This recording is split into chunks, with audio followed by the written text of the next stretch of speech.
মোহতারাম, বিয়ে শাদী করতে চাচ্ছি। এখন ভালো মেয়ে এবং ভালো মানুষ বা ভালো ফ্যামিলি চেনার উপায় কি? শেষে আবার একটু লেজ লাগিয়েছেন যে আমার বোনকেও কয়েকদিন পরে বিয়ে দিব, সেক্ষেত্রে ভালো ছেলে চেনার উপায় কি? প্রশ্নটি করেছেন আবু আবদুল্লাহ মেরাদিয়া থেকে। তার মানে কি বোঝা যায় যে সংসার করার জন্য বা রিলেশনশিপ, বন্ধুত্ব, স্বামী স্ত্রীর সম্পর্ক, বৈধ সম্পর্ক, এগুলো ইস্টাবলিশ করার জন্য একটা ভালো ছেলের কী কী গুণাগুণ থাকা উচিত এবং ভালো একটা মেয়ের কী কী গুণাগুণ থাকা উচিত। নবীজি সাল্লাল্লাহু আলাইহি ওয়াসাল্লাম একটি হাদিস হচ্ছে, ইদা জাআকুম মান তারদাউনা দীনাহু ওয়া খুলুকাহু ফাযাওয়িজুহু। যখন তোমাদের কাছে এমন কোনো প্রস্তাবনা আসে যার চরিত্র সুন্দর এবং দিনদারিতা ভালো, আল্লাহর হাবিব সাল্লাল্লাহু আলাইহি ওয়াসাল্লাম বলছে তাকে বিয়ে করে দাও এবং তার সাথে সম্বন্ধ করো। কয়টা জিনিস বলেন তো? দুইটা।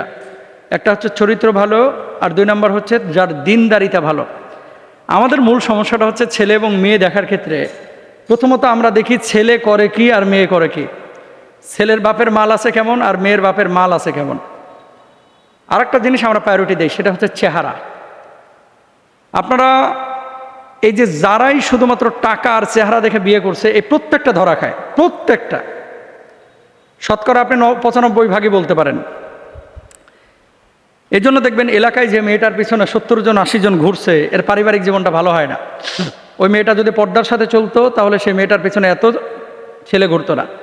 তদ্রূপভাবে এলাকার কিছু ছাপড়ি পোলাপান আছে, এখন দেখবেন কালসা কুলসা একটা ভাঙ্গা, চোখগুলো ভিতরে ঢুকে গেছে মার্বেলের মতো, সারাক্ষণ হিরণ মিরন খায়।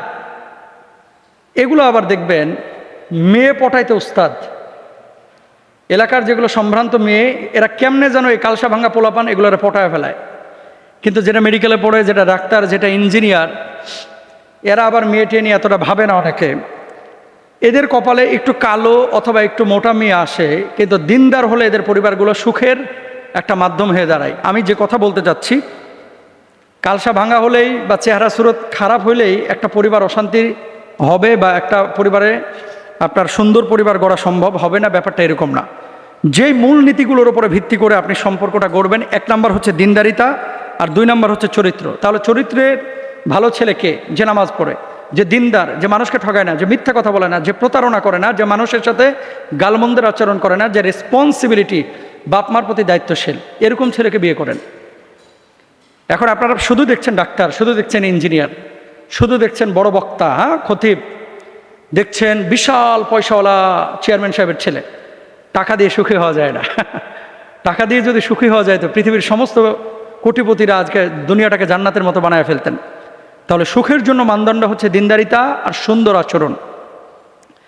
এবার আসেন, তাহলে আপনি মেয়ে যখন দেখতে যাচ্ছেন, তুনকাহুল মারআতুলি আরবাইন লিমালিহা ওয়ালি জামালিহা ওয়ালি হাসাবিহা ওয়ালি দীনিহা ফাজফার বিজাতিদ দ্বীন। নবীজি সাল্লাল্লাহু আলাইহি ওয়াসাল্লাম বলছেন, একটা মেয়ের 4টা জিনিস দেখে বিয়ে করা হয়। তার সম্পদ আছে কিনা, তার সৌন্দর্য আছে কিনা, দিনদারিতা আছে কিনা, বংশমর্যাদা আছে কিনা। দিনদারিতাকে প্রায়োরিটি দিতে বলা হয়েছে। এখন ছেলেদের আপনারা কি দেখবেন?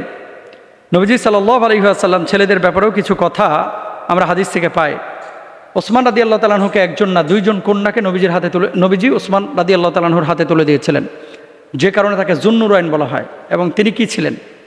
এমন একজন বান্দা, এমন একজন সাহাবী ছিলেন যিনি ছিলেন লাজুক প্রকৃতির, যিনি তাকওয়াবান ছিলেন, আল্লাহর প্রতি নির্ভরশীল ছিলেন, যিনি ধনবান ছিলেন, এবং বাপ মা সহ পারিবারিক যারা অধীনস্থ তাদের প্রতি তিনি দায়িত্ববান ছিলেন।